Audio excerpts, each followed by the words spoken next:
Во топ тема на ваша страна вечерва ќе гледате.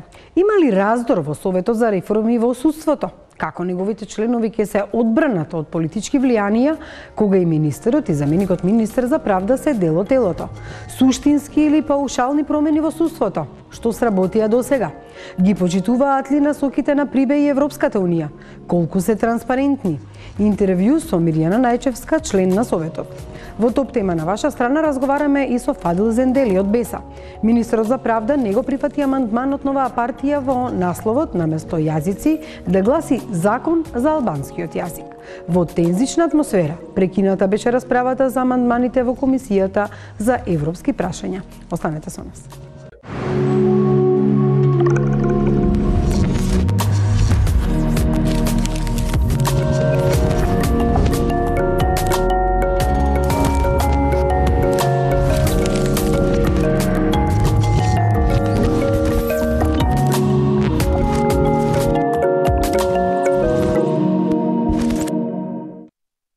Почнуваме со топ тема на ваша страна. Во нацрт стратегијата за реформа на правосудниот сектор се вели дека овој документ е од суштинско значење заради зачувување и унапредување на постигнатите ефекти придобивки од претходните реформски процеси и активности, но и заради спречување на назадување во правосудниот сектор на државата констатирани во изминатите неколку години. Но дали во овој сектор ќе има унапредување или уназадување? Формирано е тело Совет за реформи во судството, како тоа функционира, со кои проблеми се соочува. Билјана Николовска работеше на оваа тема. Се екипираа во јули годинава 22 експерти за правосудни реформи. 5 од нив се вработени во Министерството за правда. Останатите се председатели на судови, врховни судии и поранешни судии во Европскиот суд за човекови права, универзитетски професори, правобранители. Со телото председателствува министерот за правда Билен Салии. Негов заменик е заменикот министер Оливер Ристовски. Предлог стратегијата за реформи ја напишаа и презентираа. Првите критики, ама и оставки пристигнаа. Некои чудни центри на моќ работат на правосудните реформи, без никаква транспарентност. Сериозноста на задачата бара многу добро да се размислат чекорите што се превземаат, но има сериозни други проблеми, што уште не се детектирале. Зошто и како системот не е имун на политичките влијанија? И кои се тие канали преку кои се врши притисок врз судството, обвинителството што доведуваат до селективност и политизираност?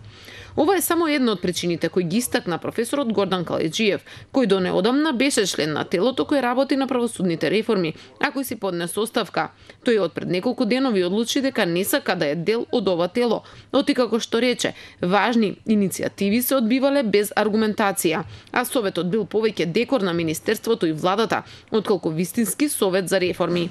Ние однапред знаеме дека само некакви поправки во правниот систем или површни украси или негови доизградувања не се гаранција за нов квалитет и за изградба на еден сериозен систем на независно и непристрасно судство во Република Македонија. За тоа ќе треба многу повеќе напори. На нетранспарентност и селективност од правосудното реформско тело се пожали и директорката на Академијата за судии и јавни обвинители. Смета дека државата се обидува да ги стави идните судии и обвинители во неравноправна позиција. Дел да полагаат на Академијата за судии и обвинители, а дел да дојдат на функцијата само со искуството што го поседуваат. Обвини дека се работи нетранспарентно и тоа спротивно насоките на Прибе и Европската комисија. Единствено што досега се променило од нацрт стратегијата е лошиот речник со кој се зборувало за Академијата, и тоа под притисок на Европа. Минатата недела имаше состанок на академиите во Брисел и едно лице од Министерство за правда пред сите таму изјави дека се спремаат измени во Законот за судови и дека процентот на избор на академци и луѓе надвор од Академијата ќе биде 60-40. Таа изјава предизвика голема вознемираност кај нашите кандидати, 37 во Академијата. Од друга страна, експертите кои ги изработуваа реформите напишале дека влезот во судската и обвинителската професија е строго бирократизиран и херметички затворен. Сметале дека мора да се демонополизира улогата на Академијата, во чие работење, како што се вели во последниот период, се забележуваат бројни недоследности. Но освен за Академијата, во нацрт стратегијата се предвидени уште низа промени во системот. Меѓу првите предвидено е укинување на Советот за оценка на факти. Ќе има има и намалување на бројот на судии во судовите низ земјава. Реформи се предвидени и во управниот суд и неговата надлежност, но меѓу другото се предвидува и СЈО да стане дел од државното обвинителство, како засебно одделение со надлежност за дела од висок профил на корупција. Францускиот амбасадор во земјава Тимоние вели дека после реакциите, особено за Академијата на суди и јавни обвинители, неговата земја направила студија во која ги споредува системите. Заклучокот е дека мора да се спроведуваат реформите по препораките на Прибе и да не се отстапува од ова. Во двата последни извештаи на Прибе се вели дека еден од условите за влезот на Македонија во Европската судска заедница е токму задолжителната обука која би била еднаква за сите и кој ќе им овозможи на сите судии да ги стекнат и прифатат еднаквите стандарди. Минимална обука е неопходна за да може да се обезбеди вистинска кохезија во однос на самата академија и судскиот систем во земјата. Не сакаме да се создаде една своевидна каста, затоа што јас слушнав дека и овој термин се употребува, но преку еден дефиниран систем да се избегне секаква политичка манипулација преку која се постигна досегашната недоверба кај јавноста во правосудниот систем. Засега од Министерството за правда нема реакција на случувањата во реформското тело. Денеска само на прозивките од директорката на Академијата одговорија дека тоа работи транспарентно, а стратегијата е објавена на интернет страницата на Министерството. Гостинка во првиот дел на топ тема на ваша страна е професор Мирјана Најчевска. Таа е член на Советот за реформи во судството, една од 22-та. 17 се надворешни, а 5 члена од Министерството за правда. Членови на Советот се и Маргарита Цаца Николовска, Мирјана Лазарова Трајковска, поранешни судии во Европскиот суд за човековите права, универзитетските професори Љубомир Фрчковски, Борче Давидковски, Беса Арифи и Мирсим Максути. Професор, ке верувајте дека од 22 можеби на 18 им завртев телефон за да дојдат на дебата, да видиме што се случува со Советот за реформи во правосудството. Апропо прозивките од различни страни, од разни причини не можеа да дојдат или пак министерот и заменикот министер кажа дека за ова може да се разговара веќе од идната недела, ама оваа седмица решиле очигледно да одмолчат. Колешката направи некоја мини анализа за досегашната работа на Советот, меѓутоа зошто ова тело имаме впечаток дека не функционира, или не може да функционира? Дали заради обемноста, 22 членови, или за тоа што сте ставени во улога да сте професори, да сте експерти со кои што раководи владата? Оти таму се и министрот и заменикот за правда. Всушност, од самиот почеток имаше системска грешка. Фалинка во формирањето на самото тело. И мислам дека на тоа прв укажа професорот Фрчковски. Имено ниту еден од луѓето кои што се членови на ова тело не беа консултирани пред да бидат ставени како дел од ова тело, пред нивните имиња да бидат објавени во службен весник. Значи, едно многу сериозно тело, кое што треба да се занимава со исклучително сериозна работа, беше формирано на крајно несериозен начин. Меѓутоа, сите ние кои што бевме ставени на тој список и кои што првпат се видовме во моментот кога излезе службениот весник, дека сме дел од едно вакво тело, дојдовме на закажаниот прв состанок и уште на самиот почеток ги искажавме нашите очекувања, нашите барања и нашите загрижи.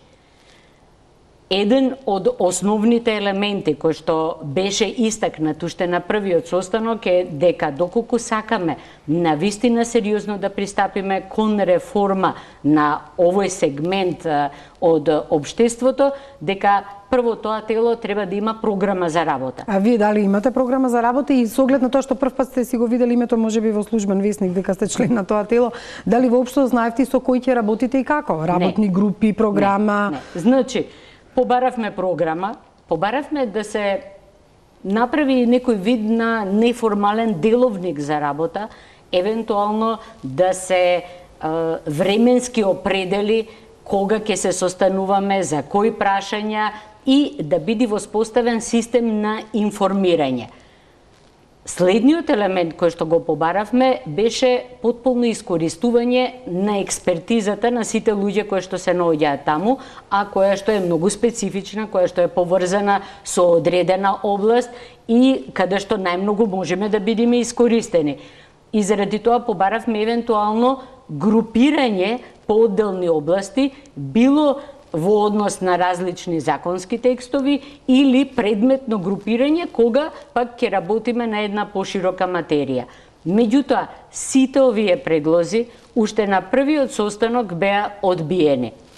И тоа не беа, некој од нив дури и не беа одбиени директно, не беа одбиени децидно, туку едноставно беа премолчени. Се стекна впечаток дури дека на некои од тие предлози ќе биде позитивно одговорено, меѓутоа со времето свативме дека ништо не се случува.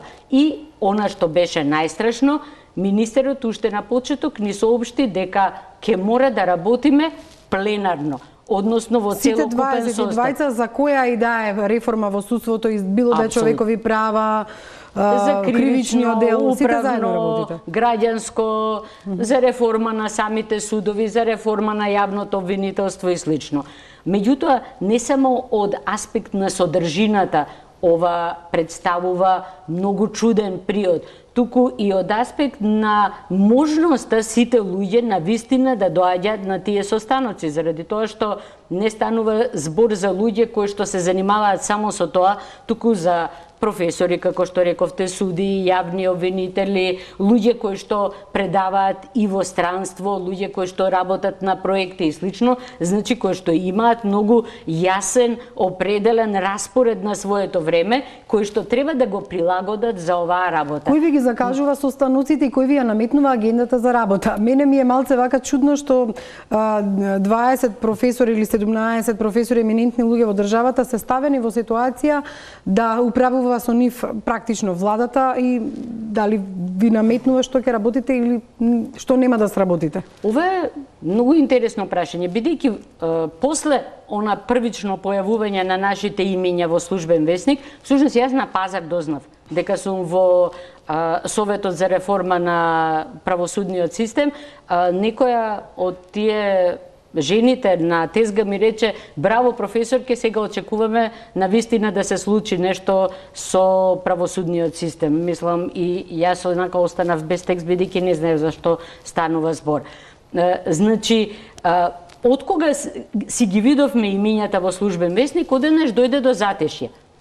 Никој ништо не ни пишуваше, не ни даваше лице за контакт и слично, и на крај јас седнав и напишав имејли до сите таму што ги имав како работни имејли, во кои што барам да биде закажан состанок, заради тоа што моето име се појавило негдека, јас очекувам да почнам со работа и очекувам да ми биде објаснето што е мојата функција, кои се надлежностите на овој совет и како тој се вклопува во се она што представува целокупна реформа на правосудниот систем. Вие закажавте состанок за 19-ти, меѓутоа направивте Не, тоа беше првиот состанок. Значи, за првиот состанок инсистирав јас да биде закажан и на крај јас се заканив дека ќе излезам во медиуми и ќе излезам со податокот дека не се закажува состанок, дека моето име е ставено, меѓутоа телото не функционира.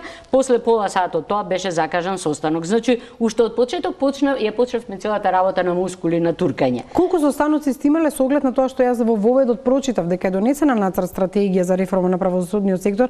За да се донесе нацрт стратегијата, веројатно требало да бидете консултирани во одредени области. Од друга страна, друго тело работеше на ова нацрт стратегија и тука малце се измешаа работите во тоа што вие препорачувате и за што сте едногласни, а што тие всушност напишаа. И жал ми е што нема и од нив представници, бидејќи тие биле во странство. Значи, одржани се некои 6-7 состаноци. Само првиот состанок беше горе-доле во полн состав, потоа се осипуваше или доаѓа луѓето така како што можеа, бидејќи вообичаено ги добиваме известувањата за состаноци многу краток период пред одржувањето на состанокот и вообичаено добиваме некои материјали.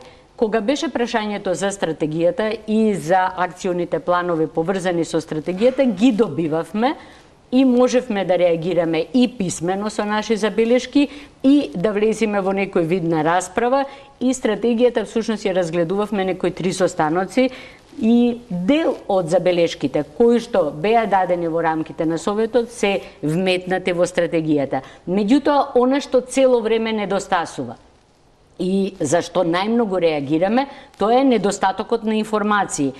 Ние се уште не знаеме што е нашата вистинска улога, која е нашата вистинска надлежност, до каде се простира мандатот на ова тело, дали од нас се очекува иницирање на одредени промени или пак ние сме само ангажирани на некаков начин од владата за да одговориме на нивните барања и на нивните потреби и за да имаме чисто странично советодавна улога која што би им помогнала на извесен начин да формулираат некои од промените. Значи, немаме доволно информации ни за тоа што треба да правиме, немаме доволно информации за тоа што се случува во други сектори, во други гранки на реформата на правосудството, немаме повратни информации за реакциите, да речеме, кои што ги имале во Брисел или на состаноците со господинот Хан и слично. Значи, едноставно сме држани во своевиден мрак. Од време на време ќе ни дојди барање да работиме на некој законски текст, ќе ни го дадат законот. Тие го пуштаат текстот, значи владата наметнува што ќе работите односно министерството. Да, апсолутно текстот, и со тоа завршува нашата работа. Уште еден многу проблематичен елемент е што почнаа во одреден момент да се формираат субгрупи или посебни групи за одделни закони, односно за одделни области. Меѓутоа, повторно ние не бевме консултирани. Мене ми стигнува имейл во кој што се вели: вие сте именувани за председател на групата која што ќе работи на тој и тој закон.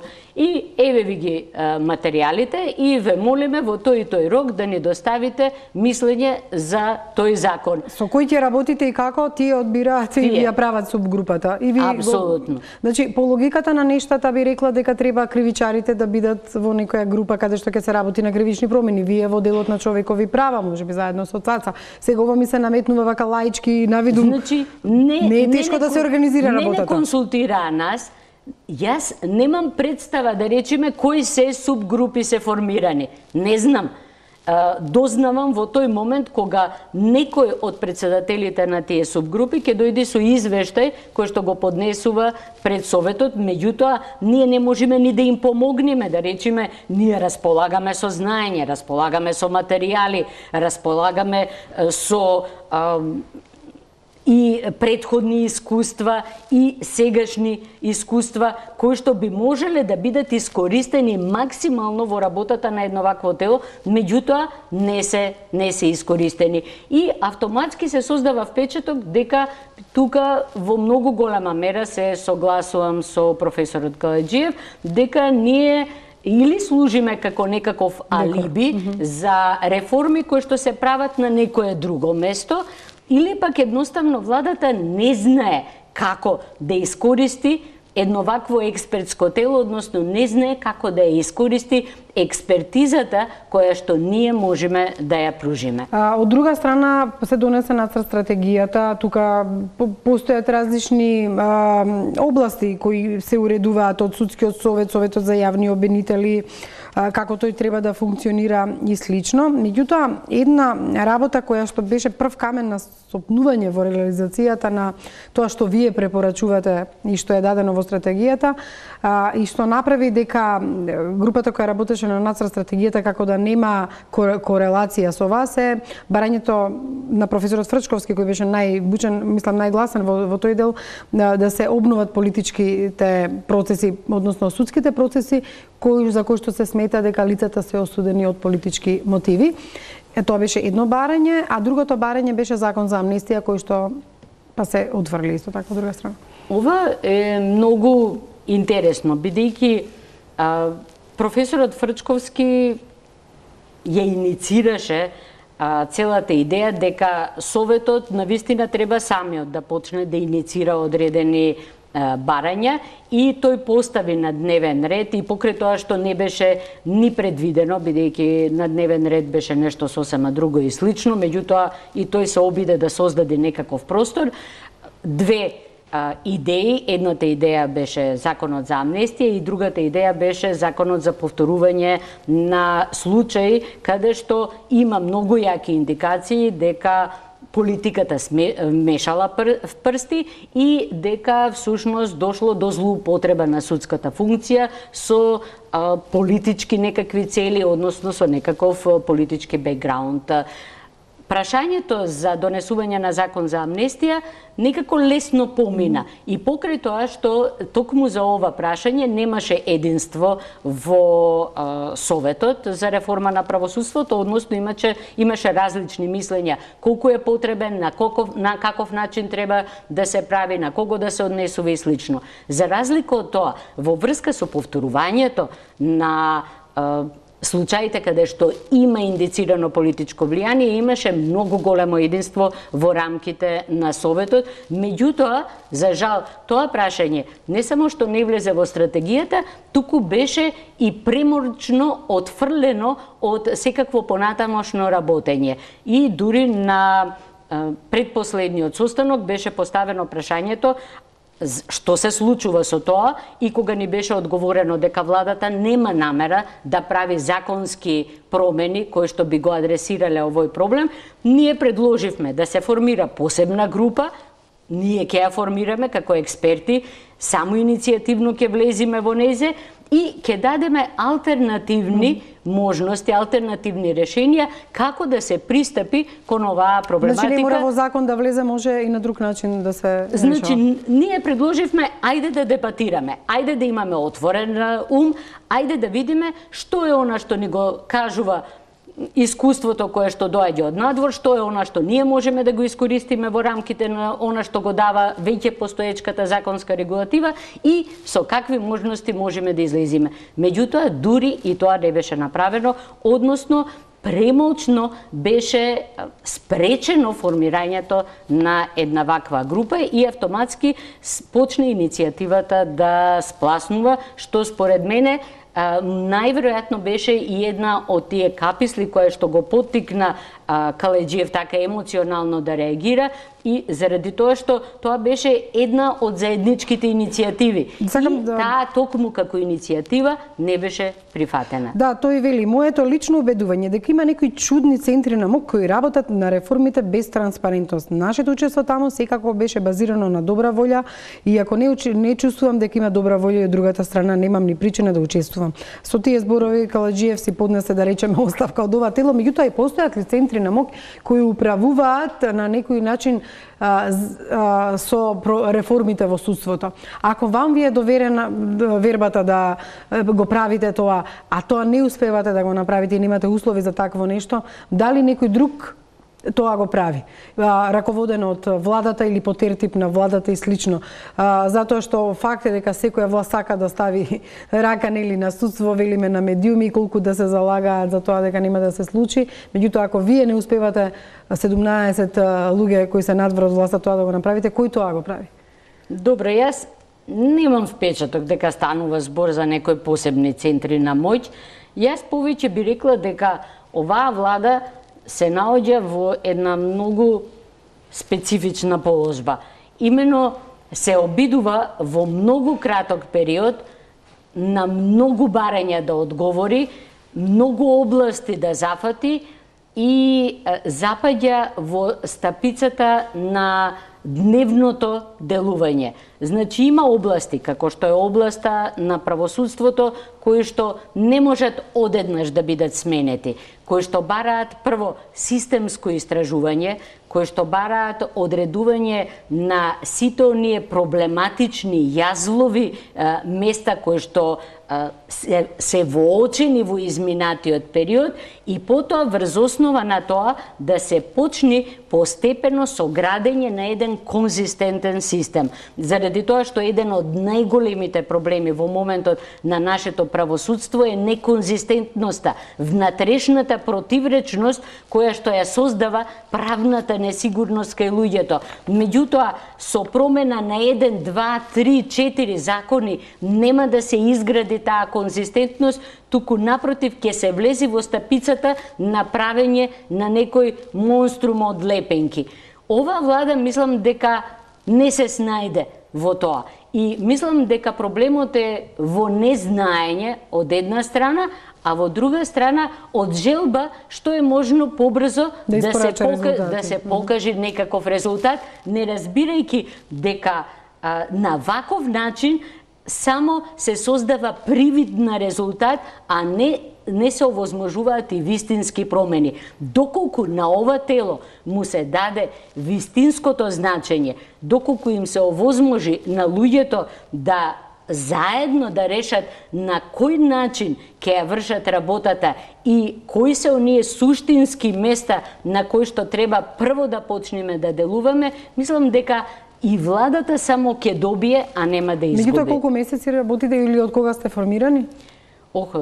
Ја не знам, мислам дека од октомври. Од октомври, да. Тоа воопшто не е голем период. Да, не е голем период. Не е долг период. Меѓутоа било доволен за да се организира барем работата, ако не да се исполни. Токму тоа е најголемиот проблем. Значи, неорганизираност која што произлегува можеби и од неорганизираноста на самото министерство, меѓутоа и од проблемот на владата која што се обидува на сите страни да делува, несистематичност и јас не би рекла нетранспарентност, туку несвесност кои и какви информации му се потребни на едно вакво тело и на кој начин да се искористи до крај ова тело. Например, во телото имаме две поранешни судики од Европскиот суд за човекови права и ја имаме професорката Наташа Габер, која беше судика во Уставниот суд.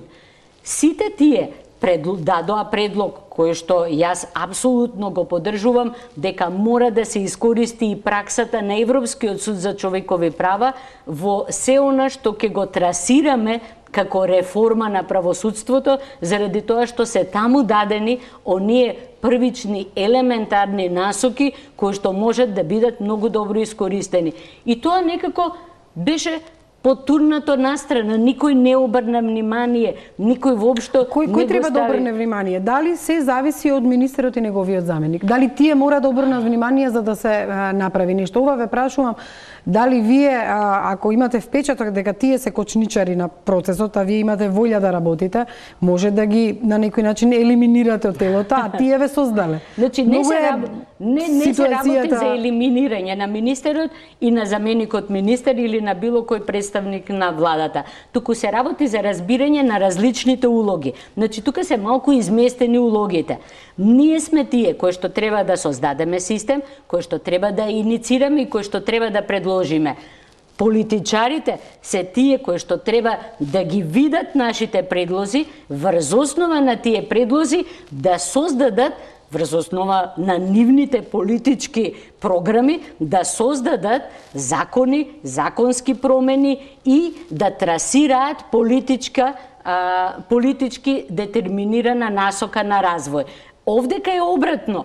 Од владата ни доаѓаат идеите и ние треба само да ги разработуваме тие идеи. Значи, само треба да се постават како што треба работите. Не треба ни министерот, ни заменикот министер да си одат туку. Треба нам да ни се дадат доволно информации, да ни се даде можност да се организираме, да ни се овозможи ние да ги подготвиме системските решенија и потоа да ги предадиме на владата и потоа владата нека прави што сака, ние не сме политичари. Од друга страна, работите во просториите на Министерството за правда. За 19 вие иницииравте состанок до членовите на Советот, без оглед на тоа дали ќе дојде министерот, заменикот и каде ќе се одржи.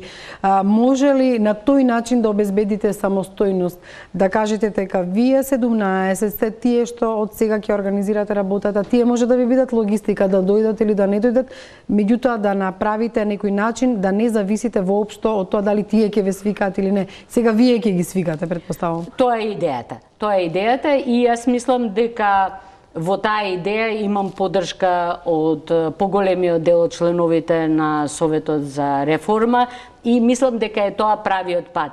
Ние да се свикуваме, ние да се организираме, ние да се структурираме и да создадеме на вистина начин на кој што ќе можеме да пружиме најмногу што можеме од она што представува наше знаење. Значи, ние немаме намера да бидеме дел од политичкото одлучување. Напротив, ние сакаме да останеме надвор од политичкото одлучување, меѓутоа ние сакаме да ги нахраниме политичарите со она што представува навистина елементарно знаење, она што представува сознание од веќе собрано однапред искуство, за да можат тие понатаму врз основа на релевантни факти и податоци да ги донесат политичките решенија. Денеска веста беше дека председателката, или како да наречем, на Академијата за суди и обвинители го нарече ова тело дека е нетранспарентно и се пожали дека како Академија, односно представници, не учествуваат во телото. Дали со оглед на сето ова што го кажавте, не знам и како би било транспарентно нешто што можеби и не функционирало, меѓутоа како ова сето го коментирате?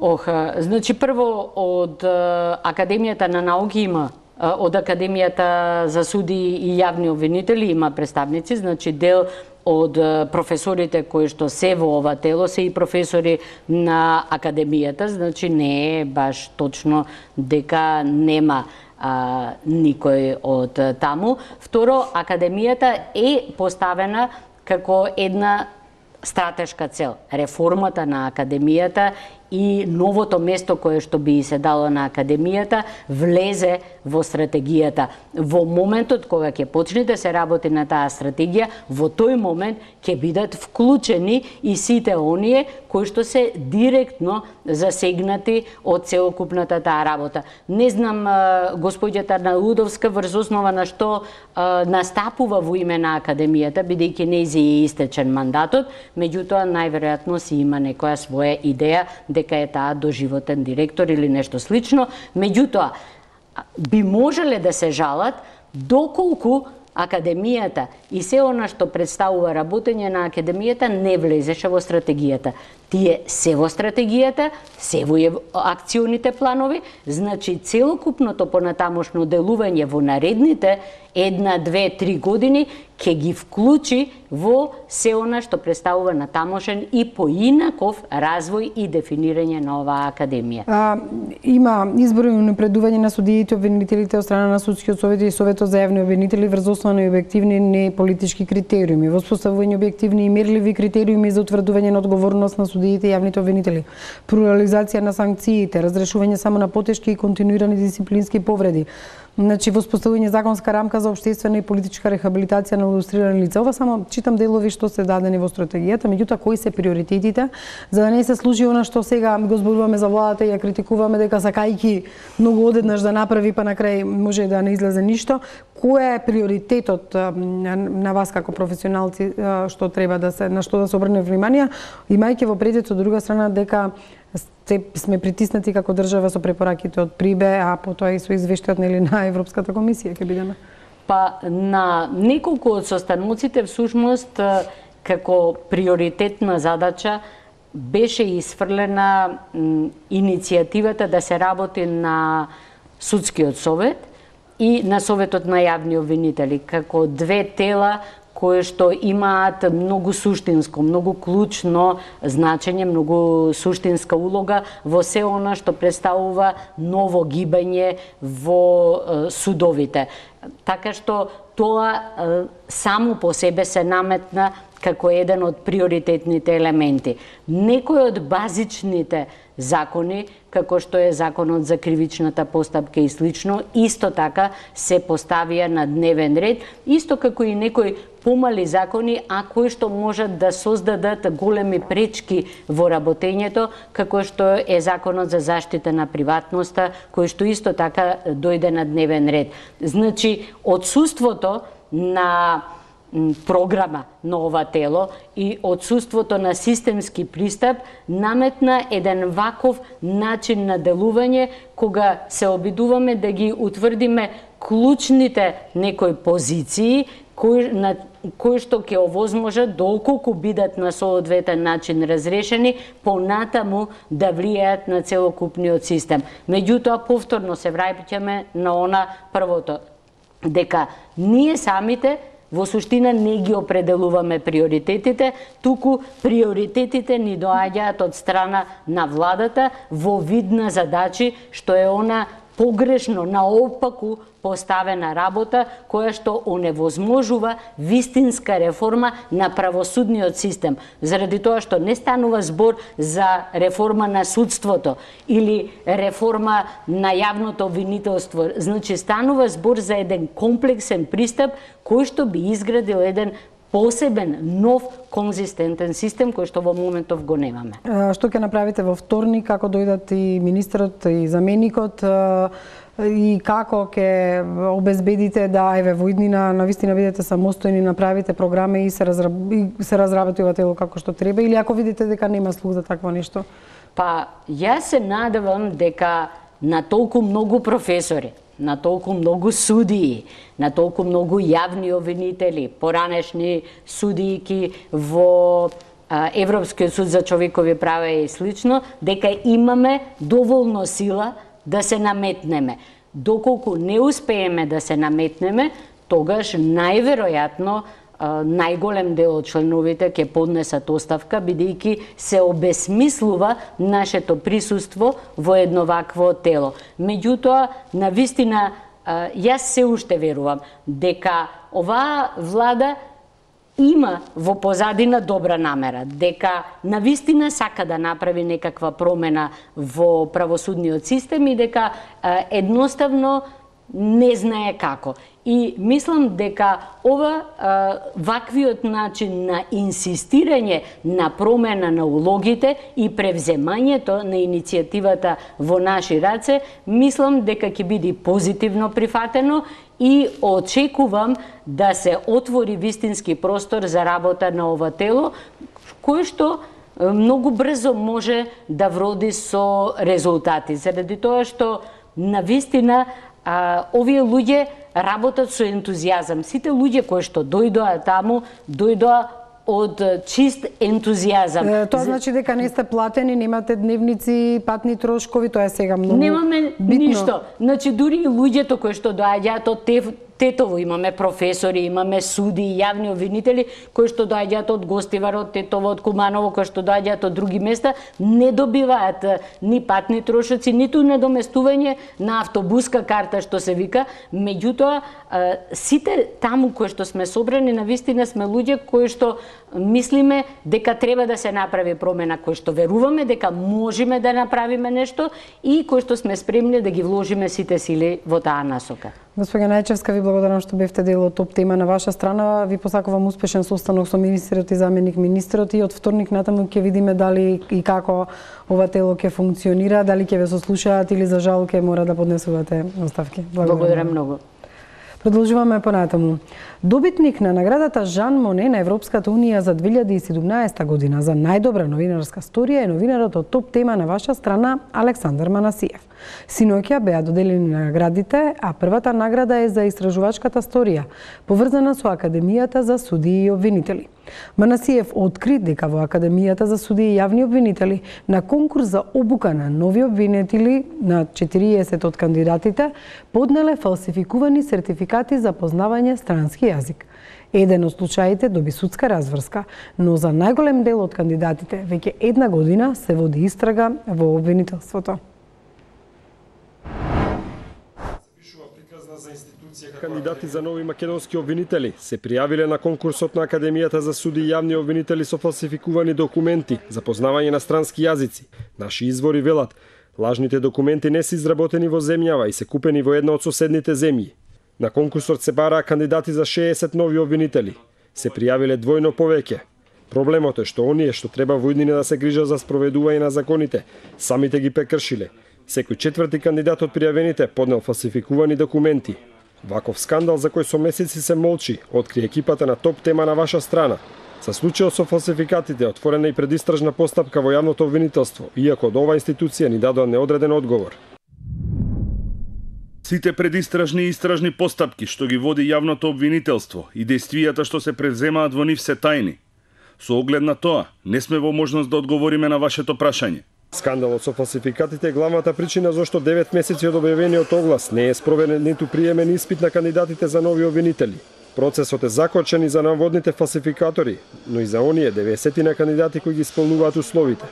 Постапката за избор и обука требаше да биде итна поради недостиг на јавни обвинители во земјава. За таа цел на 31 декември се донесени измени и дополнување на Законот за Академија за суди и јавни обвинители. Огласот за прием на нови 60 кандидати е објавен на 30 август 2016-та. Од тогаш целиот процес е закочен. Наместо одговори, наидовме на затворени врати во Академијата или во крајна линија на конфузни и нелогични одговори. Случајот започнавме да го истражуваме во почетокот на април. Неколку пати се обидовме да разговараме со директорката на Академијата. Директорката на Академијата Арнета Арнаудовска не сакаше директно да одговори на нашите прашања и не упати да го искористиме нашето законско право и да поднесеме барање за слободен пристап до информација од јавен карактер. Така и сторивме. Преписката траеше околу месец дена. Добивме 2 писмени одговори. Она што е специфично е големата конфузија во одговорите од Академијата. Кога во првото барање ги прашавме до каде е постапката за приема на кандидатите, дали за некој од кандидатите имало сомневања за веродостојноста на документите и дали го известиле обвинителството, ни одговорија дека тие не се иматели на информациите. Обидот беше топката да се префрли на Комисијата за приемен испит, која е одговорна за постапката, но таа во крајна линија е орган формиран од самата Академија. Кога во второто барање за пристап до информации од јавен карактер прашавме дали ако тие ги немаат информациите, согласно законот ги препратиле прашањата до институцијата која ги има, одговорната службеничка во Академијата ни одговори. Не постапивме по член 18 став 1 и 2 од Законот за пристап до информации од јавен карактер, бидејќи со огледот на карактерот на информацијата која барате, не сме во можност да постапиме по истиот. Академијата и понатаму тоне во нелогични одговори. Со второто барање веќе несвесно признаваат дека се имател на информациите, па на нашето прашање и барање да ни достават записници од одржаните седници на Комисијата за приемен испит, од Академијата ни одговорија, такви записници нема. Комисијата нема одржано ниту една седница за огласот од 30 август 2016 година. Од тие причини не постои ниту еден од побараните записници, одлуки, решенија и други документи. Но ова не е се. Според Законот за Академија има прецизни рокови за приемните испити. Тие треба да завршат најдосно 30 септември. Од Академијата велат дека роковите не се пробиени, бидејќи станува збор за вонреден оглас. Процедурата не е спроведена надвор од законските рокови. Станува збор за вонреден оглас, објавен на 30 август 2016 година и практично е невозможно спроведување на приемниот испит до 30 септември. Но од документите што ги добивме, јасно се гледа дека барањето за распишување на огласот Академијата од Советот на јавни обвинители го добила на 16 мај лани. Академијата на чие чело е Арнаудовска, огласот го објавиле на крајот на август. Во законот прецизно стои дека огласот требало да биде објавен за 15 дена. Нема одговор зошто Академијата чекала цели 3 месеци за да го објави. Но законските процедури ги прекршил и Советот на јавни обвинители. Барањето до Академијата требало да го испратат најдосно до 31 март, а го доставиле месец и пол подоцна. Ова се одговорите кои што ги добивме од Академијата за суди и јавни обвинители. Од нив лесно може да се заклучи дека оваа институција во најмала рака се обидува да прикрие вистината. Воопшто не потврдува дека постои скандал со фалсификувани документи и дека за тоа се води предистражна постапка во основното јавно обвинителство. Тврдат дека ги немаат потребните информации кои што ги бараме, а од друга страна пак целата постапка за оценка и прием на кандидатите е во рацете на оваа институција. Топ тема на ваша страна го контактираше и председателот на Советот на јавни обвинители Петар Анески, бидејќи институцијата што ја раководи е вклучена во постапката за прием на кандидатите. Ни рече дека е презафатен да ни даде изјава и на упати одговори да бараме од јавното обвинителство, потврдувајќи дека чулот и за случајот има предистражна постапка. Оваа изјава и одговорот од Академијата отвараат нова дилема. Како е утврдено дека има фалсификувани сертификати ако комисијата воопшто не заседавала? За тоа колку е важна итноста на постапката за избор на обвинители покажуваат и серијата законски измени за да се реши хроничниот проблем од недостиг на обвинители. Законот за Академијата е изменен за да овозможи наставата да биде скратена од 24 на само 9 месеци.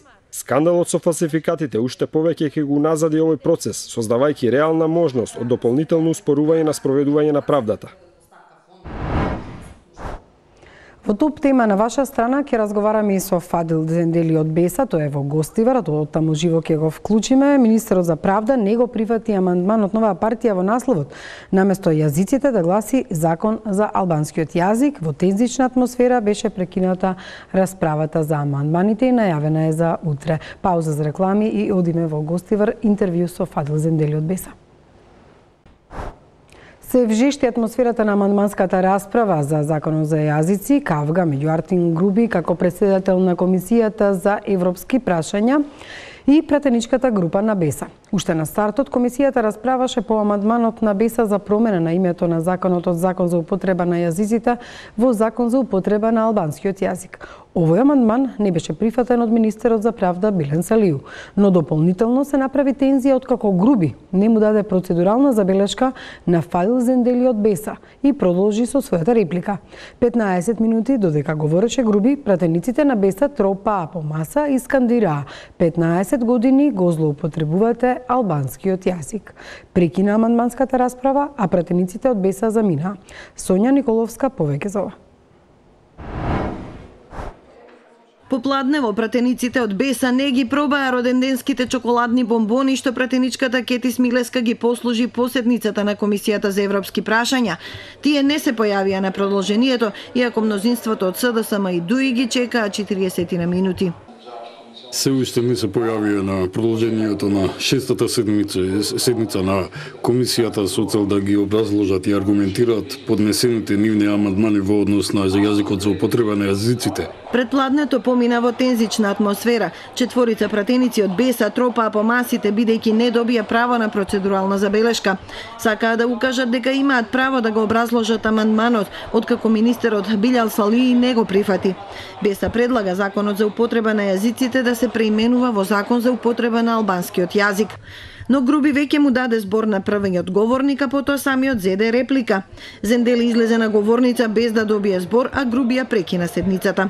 Според Беса, ова е драстично прекршување на деловникот и манипулација од страна на ДУИ. Председателот на комисијата не го скри својата намера со бескрајни реплики еден кон друг, тоа што цело време го имавме во нашето собрание со ВМРО ДПМНЕ, кој цело време ги блокираше законите, ги блокираше дебативе во самото собрание и сите ние бевме критични кон ова појава. Сега ДУИ, кој е дел од власта, значи кој е дел од владата, продолжува со истото сценарио, каде што сака да ги блокира дебативе.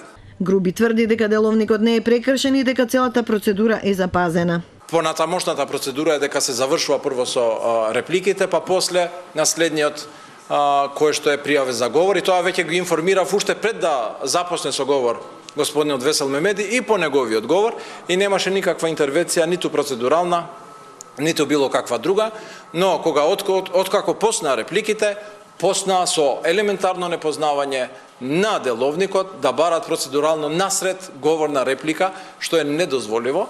Иако првичната најава за продолжение беше 25 декември, седницата ќе продолжи и треба да заврши утре. Членовите на комисијата треба да одлучуваат по 90 амандмани, од кои 2 се предложени од Беса, 4 од СДСМ, а останатите од ВМРО ДПМНЕ. СДСМ се обидува со овој закон да ги подобри јазичните права на сите помали заедници, а не само на албанската. Со еден од амандманите предлага во првиот член да се наведат сите заедници што се споменати во Уставот. Првиот член од законот е амандманот на првиот член од законот, каде што досега беше наведено само албанскиот јазик, сега се однесува на сите, да не ги набројувам, да не заборавам некој, меѓутоа на сите јазици на етничките заедници кои се содржат во преамбилата на Уставот на Републиката. Дали ова значи дека делот каде пишуваше албански јазик се брише? Не се брише. Значи се додаваат јазиците на сите етнички заедници кои ги содржи преамбулата на нашиот устав. Од ВМРО ДПМНЕ најавуваат дека нема да учествуваат во работата на комисиите се додека не се ослободат од притвор 6 мината пратеници. Пред нивното приведување поднесоа 84 амандмани, бараат да се преслика уставното решение кое ја разликува употребата на македонскиот јазик од употребата на јазиците на заедниците кои се над 20% во единиците на локалната самоуправа. Бараат бришење на членовите кои ја регулираат употребата на јазикот, на униформите и на парите. Во судството бараат да се почитуваат материјалните закони и целата постапка да се води на македонски со превод на албански. Бараат и пратениците од другите заедници да зборуваат на мајчиниот јазик во собранието. Органите на државната управа да вршат преводи само во општините каде што има над 20% од некоја заедница. ВМРО ДПМН побара да се тргне европското знаменце од законот, но мнозинството тоа не го прифати. Во втора фаза влезе истиот текст на законот. Во заграда е ставено дека албанскиот е јазикот што го зборуваат најмалку 20% од граѓаните. Законот треба да овозможи употреба на албанскиот јазик во сите државни институции и установи, во јавните претпријатија, во судските постапки, на граничните премини и така натаму. Ке се употребува на униформите на полицијата, пожарникарите, здравството, во Скопје и во другите општини со над 20% албанци. Примената ќе контролираат посебна агенција инспекторат, за чија работа во буџетот за 2018 се предвидени нешто повеќе од 250.000 евра. Доколку во предлог законот не е направена никаква измена и доколку утре матичната комисија за европски прашања не усвои ниту еден амандман, на пленарната седница воопшто нема да се отвори расправа и законот ќе се гласа без нова дискусија. Артан Груби верува дека тоа ќе се случи до нова година.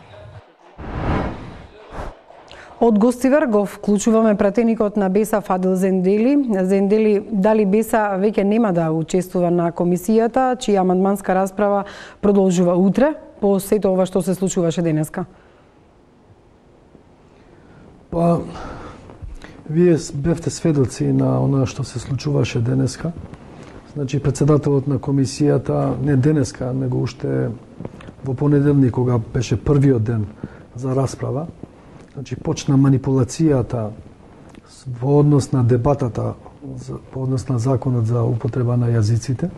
Значи, првиот ден со образложение дека нема членови од владата, не е министерот и заменик министерот, па така да првиот ден не се одржа расправата, дебатава. Вчера, значи, немаше организирана комисија и денеска требаше да продолжи вториот ден од истата дебата и по одредено сценарио на председателот на комисијата за да оневозможи дебата, реална дебата во самата комисија. Односно, со самиот почеток на расправата денеска во собранието и првиот амандман е од движењето БЕСА и ние како пратеници, значи, бевме спремни по однос да расправаме и да дебатираме по овие прашања. Нашиот пратеник само го навести како што е праксата и деловникот и праксата во собранието, го наговести, значи, за што се работи, значи, нашиот амандман. По пракса, министерот за правда го одби нашиот амандман, кој се состоеше во тоа што и вие во вашето говор рековте дека се работи за насловот за законот за јазиците, каде што ние бараме законот, значи, да се условува со закон за употреба на албанскиот јазик, но министерот за правда, кој е од редовите на ДУИ, го одби и тоа е сосема во ред по однос на процедурите. Јас прв, уште кога нашиот пратеник го навести амандманот, јас прв се јавив за збор и пракса е во самото собрание, секогаш, значи, пратениците од каде што иницијативата, од каде што се поднесува, значи, амандманот, тие го образложуваат амандманот и има, значи, говор по однос на тоа. Но тука, значи, веќе почнува сценарието на председателот на комисијата. Тој не ми дава мене збор, него дава на еден свој сопартиец му дава збор, кој 15 минути требаше да го слушаме како го фали ДУИ за конструктивноста и добрата работа нивна од 2001 па до денеска и после тоа требаше да го слушаме господинот Груби како реплицираат еден со друг. Ова појава ние го имавме пред известно време во собранието, кога пратениците, наши колеги од опозицијата од ВМРО, реплицира еден кон друг и сите ние, и ние како опозиција во самото собрание, значи бевме критични кон една ваква појава. Но ние не се чудиме, затоа што ДУИ, па и господинот Груби, долго време биле у коалиција со ВМРО ДПМН и тие некои своји навики кои заедно ги употребувале во владењето во Република Македонија, во нивното заедничко владење, не успеваат некако да се ослободат од тие навики. Јас И после тоа барав што е целта на блокадата од страна на господинот Артан Груби? Зошто не би дозволил амандманска расправа? Затоа што ако вие утре не дојдете, а и ВМРО не доаѓаат, може да се случи да законот помине без опозиција. Па тоа му беше целта на господинот Груби, да оневозможи дебата по однос на многу значаен закон за кој ние сакавме да расправаме, законот за употреба на јазиците. Значи ова беше неговата цел. Со реплики и контрареплики помеѓу самите претаници, тој и самиот го навести тоа. Во самиот говор рече дека можете слободно да излезете да се освежите, затоа што нашите реплики ќе бидат малце долги. Ние како пратеници на БЕСА, значи ни беше оневозможено да дебатираме по однос на нашиот амандман, што ние требаше да го образложиме пред пратениците, затоа на таков начин значи го искажавме нашиот револт по однос на ваквото однесување на пратеникот Груби. Значи ние не сме да правиме декор на разните сценарија што сака председателот на комисијата да ги изведува тука, ние сакавме на конструктивен начин да придонесеме кон една отворена дебата за еден јазик кој е многу значаен за албанците, но секако е значаен и за другите граѓани на Република Македонија. Како ќе се случи да биде слушнато тоа што вие сакате? Кои се другите два амандмани и дали ќе се потрудите и воопшто ќе најдете начин да учествувате во амандманската расправа и да не дозволите блокада како што велите вие? Па тоа блокадата беше очигледна од председателот на комисијата. Значи нашиот амандман првиот беше по однос на називот на јазикот за употреба на јазиците. Значи ние баравме да биде точно дефинирано дека се работи за албанскиот јазик. Сметаме дека ваквите формулации каде што се избегува да се наговести дека се работи за албанскиот јазик, не се во полза на добрите меѓуетнички односи, не се во полза на меѓусебната доверба на граѓаните во Република Македонија. Знаеме дека се работи за конкретна заедница, за конкретен народ, за албанскиот народ во Република Македонија и како такво во законите и во сите други пописи треба да се пропише. Меѓутоа не ми одговоривте на прашањето дали утре ќе се појавите во собрание и како ќе обезбедите амандманска расправа, доколку е битно и дали воопшто ќе учествувате понатаму? Ние ќе учествуваме во дебатата на утрешната дебата само ако ни се овозможи да дебатираме конкретно по амандманите кои се во постапка пред комисијата. Нема да учествуваме ако продолжи обструкцијата на председателот на комисијата и сценарието за да се оневозможи дебатата по однос на амандманите во самата комисија. Ако ни се овозможи да се дебатира по однос на амандманите кои ние ги имаме согласно деловникот законски, значи во одредена постапка доставено до собранието и сакаме тие амандмани што сме ги доставиле и да ги дебатираме. Но секако морам да напоменам дека нема да дозволиме и нема да бидеме дел од сценарија, на туѓи сценарија, кој Артан Груби со некои своји соработници, значи во комисијата сака да ги изведе, а ние да бидеме дел од тоа. Значи тоа нема да му дозволиме, него едноставно на конструктивен начин, како што сме и досега постапиле, сакаме да бидеме дел од тоа што ние го предлагаме како амандмани и дел од нашите заложби, значи за да придонесеме по однос овој закон кој ние го сметаме дека не го официализира албанскиот јазик, да се подобри во насока на подобра употреба на албанскиот јазик, но тоа што видовте и вие денеска, тоа ни беше оневозможено, а тоа ни е право и како пратеници, и по деловник, и по устав, и по сите права, значи ние како пратеници имаме значи да ги искажеме нашите мислења, нашите ставови во одредена постапка пред комисиите, пленарни седници и понатаму. Господине Зендели, сега на една друга тема за случувањата во БЕСА. На локалните избори имавте очигледен пад во гласовите.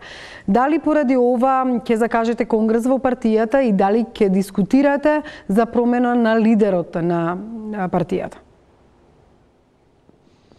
Ние веќе сме закажале конгрес на 24 февруари, значи веќе е закажан конгресот, како и секоја партија, значи БЕСА е нова партија со 3-годишно искуство и секако дека има потреба од организирање на прв низин конгрес, каде би требала во една демократска атмосфера, како што и прилега на една демократска партија, значи да ги конституира своите органи. Значи БЕСА веќе има учествување и на парламентарните избори и на локалните избори.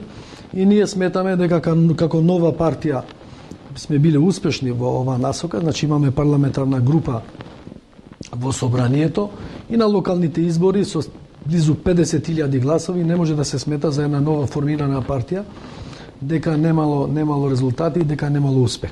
Секако пред нас се сега многу предизвици и на партиско ниво, каде што треба да се организира конгресот, каде што мислам дека во одредена процедура која ќе се постави од органите на партијата, ќе се оди на бирање на председател на партијата. Секако дека досегашниот председател Билал Касами, тој наговестил дека ќе биде кандидат на наредниот конгрес. Дали ќе има и други кандидати во конгресот, во меѓувреме ќе можеме да видиме. Има ли расположение за промена на лидерот, односно да се побара оставка од Касами и да има нов лидер на БЕСА?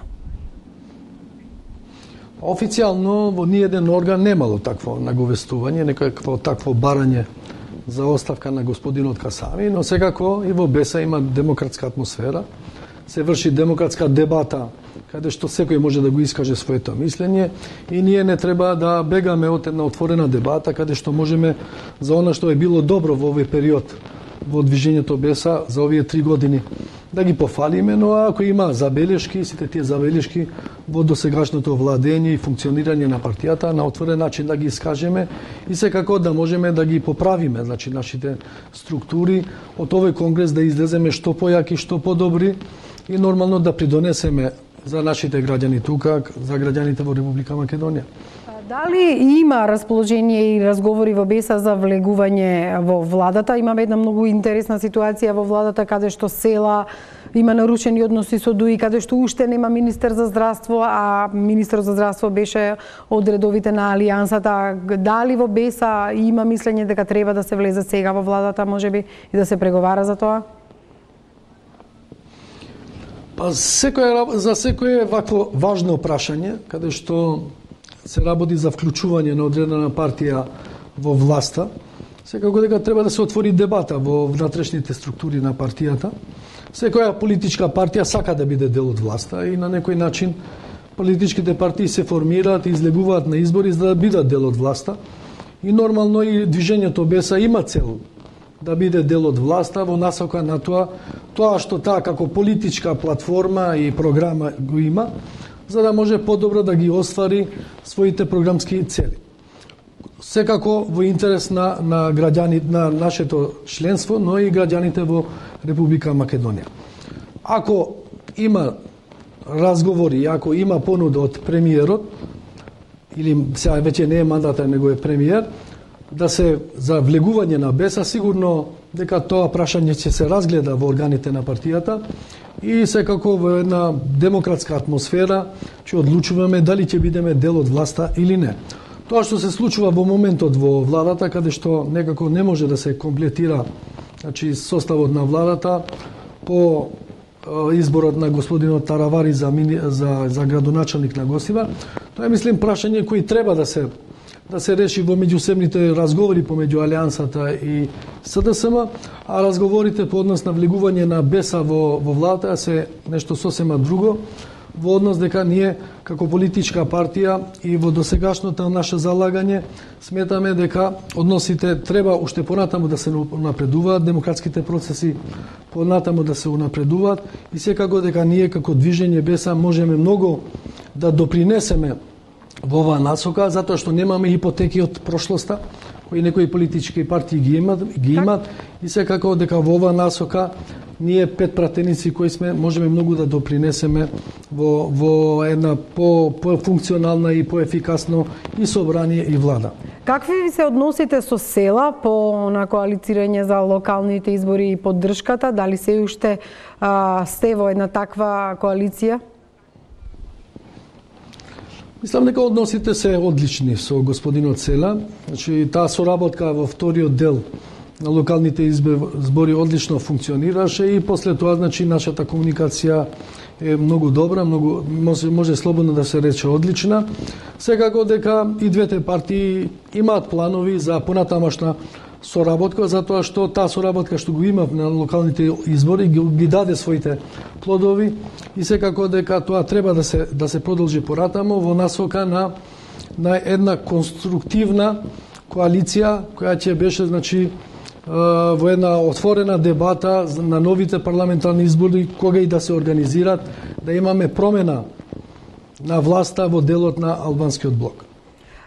Кажете ми, дали сметате дека платформата, така како што нели јавноста ја нарече на албанците, е мртва, со оглед на тоа што никако да се усогласат односите помеѓу ДУИ, БЕСА и Алијансата, како да се скара сите политички партии меѓу себе, и тоа не може сега веќе да се остварува?